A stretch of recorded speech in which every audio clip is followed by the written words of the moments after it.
রাতে দরজায় হালকা ঠকঠক শব্দ। কে হবে এত রাতে? আর পরের দিন মন্দিরে দেখা গেল জগন্নাথ করু নেপোটা। শুনুন পুরো গল্পটা। চন্দনের ঘ্রাণে ভরা এক শান্ত রাত।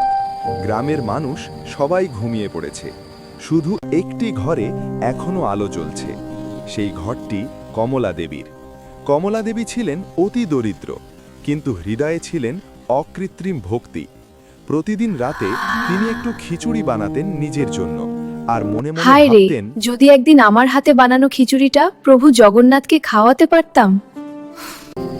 সেই রাতেও তিনি চুলোয় রান্না করছিলেন। গরম খিচুড়ির গন্ধ চারদিকে ছড়িয়ে পড়েছে। রাত প্রায় 12টা। চাঁদের আলো খড়ের গর্জার ফাঁক দিয়ে ঢুকছে। ঠিক তখনই হঠাৎ ঘরের বাইরে হালকা পায়ের শব্দ। ধপ ধপ ধপ। কমলা দেবী চমকে উঠে জিজ্ঞেস করলেন, কেউ এত রাতে? দাঁড়িয়ে আছেন দুই চকচকে চোখ, মৃদু হাসি, নীল বর্ণ এক দেবদেহ। হাতে শঙ্খচক্র নেই, কিন্তু মুখে এমন এক আলোকোজ্জ্বল হাসি যা দেখে সঙ্গে সঙ্গে তার হৃদয় চেনা অনুভূতি জাগল। তিনি বিস্ময়ে জিজ্ঞেস করলেন, প্রভু, আপনি?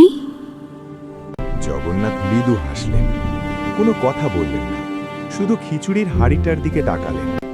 কমলা দেবী বুঝে গেলেন। তিনিও কিছু না বলে হাতে কাঁপতে কাঁপতে গরম খিচুড়ির বাটি তুলে দিলেন। প্রভু নীরবে বসলেন, 2 চামচ করে ধীরে ধীরে খেতে শুরু করলেন। খিচুড়ির গন্ধ ঘর ভরে গেল। কমলা দেবীর চোখে জল নেমে এলো। আজ রাতে প্রভু জগন্নাথ নিশ্চয়ই কারো ভক্তির খিচুড়ি খেতে গিয়েছেন। পরের দিন সকাল, মন্দিরে ঢুকেই হইচই শুরু। পুরোহিতরা দেখলেন জগন্নাথ প্রভু ঠোঁটের কোনায় খিচুড়ি লেগে আছে, আর মুখে মৃদু হাসি। সবাই অবাক, কারণ রাতে মন্দিরের দরজা ছিল বন্ধ, ভোগ ছিল না, কারো প্রবেশের সুযোগ নেই।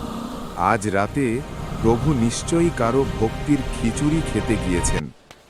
মন্দির থেকে লোক ছুটে গেল গ্রামে। শেষে সবাই পৌঁছল কমলা দেবী। আমি কিছুই করিনি, শুধু ভেবেছিলাম যদি একদিন প্রভু আমার রান্না খান। দিদি, ভক্তির ডাক স্বয়ং প্রভুকেও টেনে আনে। তোমার খিচুড়ি মন্দিরের অন্যনের থেকেও বড়। গ্রামের মানুষ সেদিন থেকে কমলা দেবীকে সম্মান করতে লাগলো, আর মানুষ বলতে লাগলো, ভক্তির খিচুড়ি প্রভুর প্রিয়। মন দিয়ে ভক্তি ভরে ডাকলে প্রভু নিজেই ঘরে আসেন।